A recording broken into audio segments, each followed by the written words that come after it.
Hi, I'm Kate. Welcome to my channel. I'm here to talk about books, and this will be the first video on my channel, so I thought I will start with my favorite books of 2019.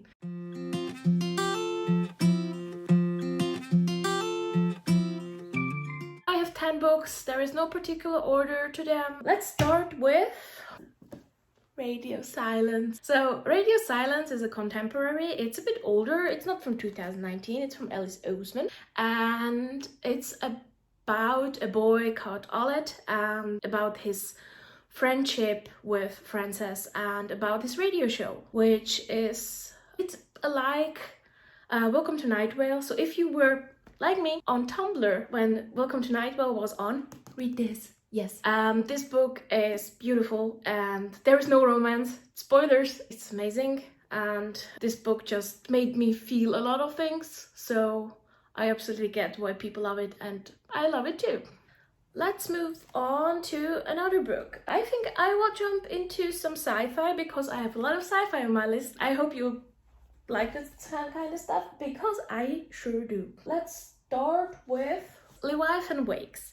Leviathan Wakes is a space opera. It's the first book in the Expanse series, and it's about a crew, it's about a detective, and it's about a girl who got lost. She disappeared. Ships get destroyed, there is some alien virus, you could call that. This is very beautiful in its own way. You see raw humanity. If we were still not perfect and still not as empathic as we should be. This book is ugly, it's beautiful, and it's all I want in sci-fi that is not entirely escapism, which you will see in other books. So if you like sci-fi, give it a try. Let's go to another book, and this book you have probably heard something about. It's Red, White and Royal Blue. Red, White and Royal Blue was so hyped and present on Booktube, and I'm one of those people who actually love it too. It's the son of a female US president and the Prince of England, who at the beginning, of course, hate each other, and then they are forced to be friends. And then it happens, and there's gonna be some romance, you probably know. It's a trope, Prince and the Commoner, and it's gay, so we are happy about that. Of course we are. And this book, it's good. It's just beautiful romance. Read it. Onto a book that has appeared on several favorites lists, but most particularly on Books and Lala's list, which I'm very happy about because she brought me to that book. It's Middlegame by Shannon McGuire, and I love it. This book is about twins that were made by an alchemist who is trying to embody a god's power. And those twins are linked with each other. They are called Roger and Dodger, and there is multiple sets of twins. So this book is about these two. The relationship between them is beautiful. The girl gets powers or connected to logic and math, which I love, and the boy is actually connected to language and psychology, and together they are this amazing thing. I highly recommend it, and it's really good. Now I would like to go to a book. I think it's one of those underhyped books of Booktube, although I have seen it on favorites lists, and I'm very happy about it because this book is flippin' beautiful.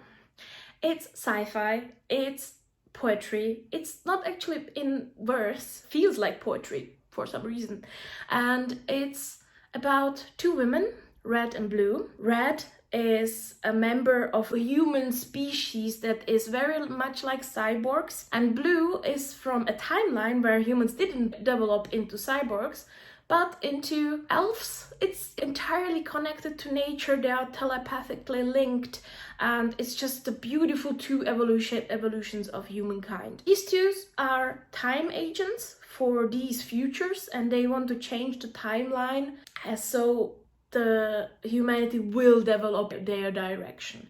And they are enemies. They are trying to outsmart each other. Then they start to write beautiful letters to each other. Yes, it's gay. They fall in love, and it's beautiful. Also, specific recommendation if you are a Doctor Who fan and you have liked the relationship between the Doctor and Master. Yes, this read it. Take your time with this. It's not suited for speed read. It's very dense. Go read it. It's worth it. Now from something kind of happy, neutral books to something really sad. It's the only really sad book on my list this year.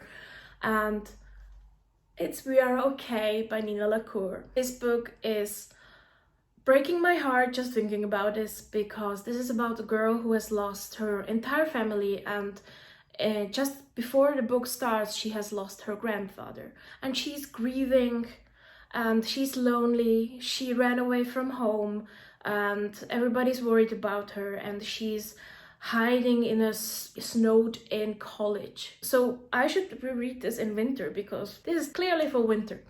It's very sad. Her best friend slash ex-girlfriend, because this is also gay, goes to this college and wants to help her and get her back and talk to her. It's written so well. Some sentences are written in a way that it hits you really hard, and I think you should read this and cry a lot, because I cried a lot. So I'm gonna be evil and tell you to cry and read this. Do it. It's this beautiful lesbian thing, and it's full of grief and death. So if you have been traumatized by We Are Okay, I suggest that you jump into something very happy. And this is actually a Christmassy book, but I loved it so much that it's on my favorites list of the year. It's the lightest book of all. It's 10 Blind Dates. So 10 Blind Dates is about a girl who has broken up with her boyfriend just before Christmas. Her parents are gone. She stays with extended family. And when I mean extended, I mean like 30 people. And there is fun uncles, there's a gay uncle, there is evil cousins. She breaks up with the boyfriend. The whole family thinks, oh my god, she's gonna be sad around Christmas. So they suggest they will organize 10 blind dates for her. It's so funny. It's cute. I have something for good family vibes. So this is my jam. Yes. Also, there is, I think, jam. And because it's Christmas. So if you consider reading this, maybe wait for next Christmas. But if you don't mind Christmas in July, just read this. It's good. Yeah. Now, let's move to the only graphic novel on my list. It was a present from my sister. So thank you, sis. I love it. It's On a Sunbeam by Tilly Walden. And it's sci-fi, gay, because I love gay books, you have maybe noticed. This is a found family trope, which I love. And it's about a universe where buildings are floating in space and they need to be renovated. So a crew of a ship is going to renovate them. And those ships are flying space fish. I love flying space fish. This is about the girl. There are like two timelines. One of those timelines is her in school, where she meets this girl she falls in love with and which disappears one day, and the second timeline is her joining this crew and trying to look for this other girl. The art is stunning. I will show you this. Wait. Here. It's flippin' beautiful. It's very mellow, it's very slow, and if you like Becky Chambers, like I do, because my last two books are Becky Chambers, and like a bit of escapism, like beautiful things, read this. It's really good. We are finally down to my last two books. My last two books are both by the same author, because I love her. I have read, I think, 3 books from her this year, and I've picked 2 to put in my favorites. The author is Becky Chambers, and those are the 2 books. I will start with this one because this one is older and not a 2019 release. This came out 2019. So the first book is A Close and Common Orbit. This is the second book in the Wayfarer series. The first book is called A Long Journey to a Small Angry Planet. And this second one follows a side character from the first book. And it's an AI, it's artificial intelligence, and it's her journey after she gets a human or humanoid body. There's also found family tropes in this. It's about humanity, about AI rights, it's about this whole humans in space thing. I love this universe so much, and I can't wait when she will publish 20 books from it, because I will read it forever. If you like space, go read it. Yes, thank you. If you like something that is not as far into the future, but you would like to kind of try some sci-fi, I suggest To Be Taught is Fortunate, because this is in the near future and it follows a crew of a ship that is exploring space. It's really beautiful how it explores the human nature, but this is fantastical. Humans change their bodies to be able to survive on planets that are really cold. It's just about a crew, and they are polyamorous. One of them is trans, one of them is asexual and aromantic, one of them is lesbian, one of them is bi. This is the sci-fi I want. If you like the first half of Interstellar, the movie, that's it, before it got timey-wimey. You know, I'm Doctor Who fan. Yes. I'm at the end of my favorites of 2019. Yeah, you will see more videos from me this year, and I hope you like it. I love books and I will talk about them constantly, and I read a lot.